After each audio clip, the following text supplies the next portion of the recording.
Hey guys, this is Patrick from Waterton Ranch here in Stockton, Missouri. Show you what we're doing here. Today's May, I always start out doing this. I never know what day it is. It's May 17th. And it is planting season. Let me zoom out a little bit. So this is our planting setup.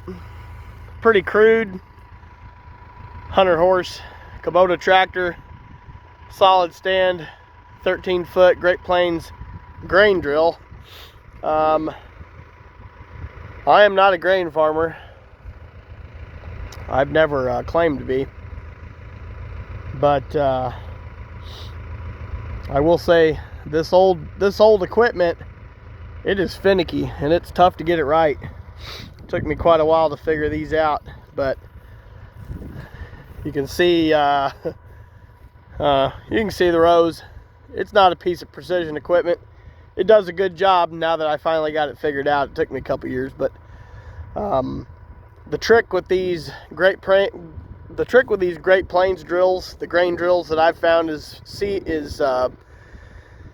bed preparation is everything. You don't want the ground. You do not want the ground too soft. And you don't want it too hard either. So you cannot use it as a no-till very well. It will not no-till very well. I've tried planting a bunch of fescue with some of these grain drills, and they do okay at best. They don't have enough down pressure. They don't have a good enough system on them.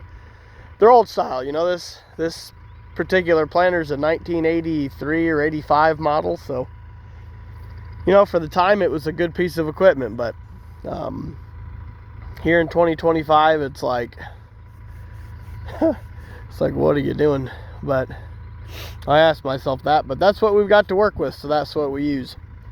The thing that probably drives me the most crazy is the press wheels on the back. It's really hard to get the press wheels to get the seed at the right depth. Luckily, this Milo that we're planting today is not super finicky. We don't plant any crops that are super finicky. You know, we've got sandy soil and we plant primarily Milo and Sudan grass. And neither one of those, especially in sandy soil, are very particular. You can get them anywhere from 1/4 inch to 2.5 inches, and they'll pretty well come up. You try to get it as close as you possibly can. I'm planting this stuff at about 1 inch, 3/4 of an inch to 1 inch. I don't like to get it down to 1.5 inches, even in sandy soil, just because if we get a rain, like we're going to get a rain tonight, if you get a big heavy rain and you planted your seed at 1.5 inches and then it washes another 1/2 inch of soil over the seed, then you're looking at 2 inches, and that's pushing it. So better off to plant a little bit shallow. You know, and when you roll a paddock like this, it'll give you good seed. I guess when you roll it, after you, like these fields, when you disc them and then you roll them, it compresses the soil again, and it preserves a lot of the soil moisture as long as you don't let it evaporate too long after disking it. So you can see in these rows that, you know, there's dark spots. That's moisture down in there, and so it's putting that seed right in there. So even if we weren't going to get rain, it'd be just fine. There's enough soil moisture down in there to get it to germinate. But this is our second year planting our Milo. Last year I goofed around and did a lot of things wrong, and I ended up, the Milo that we did grow, it was probably only 50-60 bushel Milo, and we're shooting for about 120, and so it was pretty far off the mark.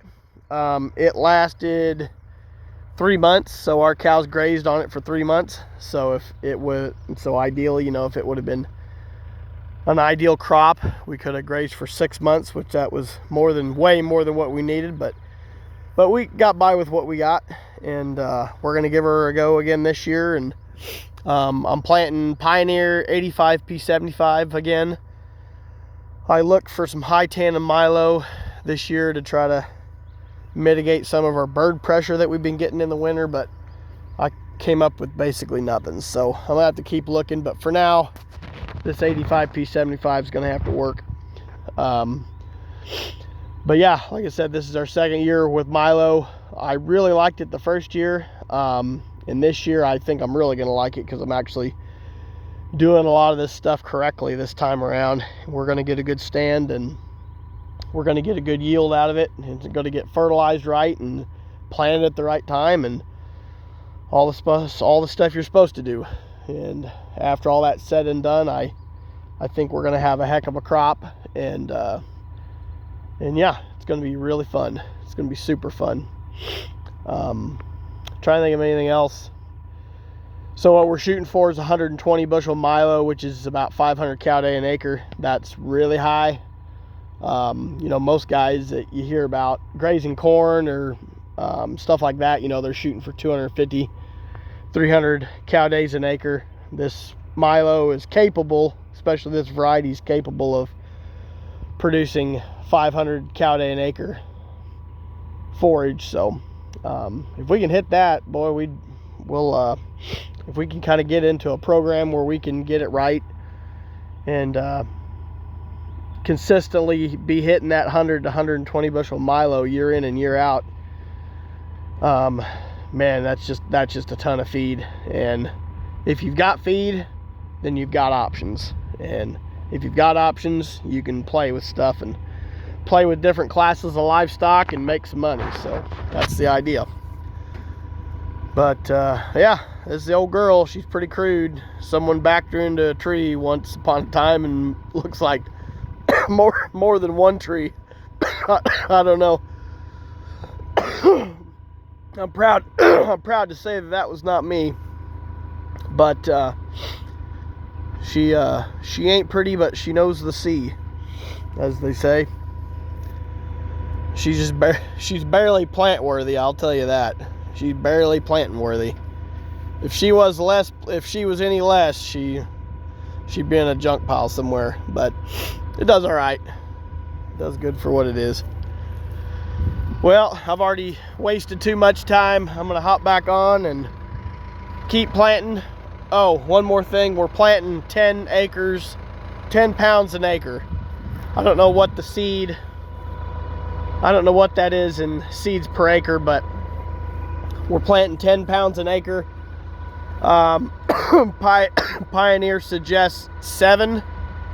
I shoot for 9 because this grain drill is pretty crude. We don't get a perfect stand like most guys. You know, if you've got a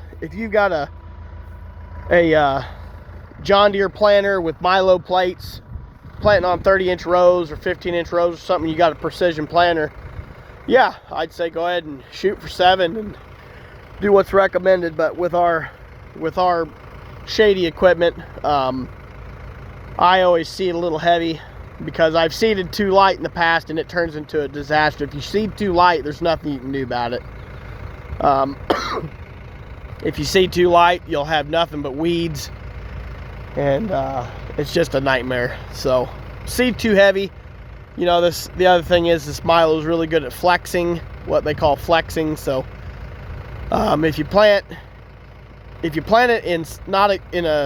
maybe in a part of a field that's not real good, or it's a little too crowded, that plant does a real good job in kind of miniaturizing itself, and you know, it will kind of stunt itself to the point where it can throw a seed head. It's not like corn and beans, maybe not beans, but more like corn.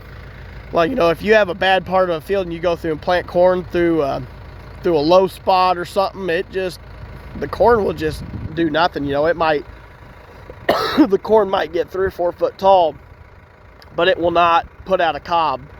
Milo's different. You know, if Milo senses that it's in a bad spot or it's in a bad predicament, it will kind of miniaturize itself, and it'll throw out a small seed head. It'll still make something.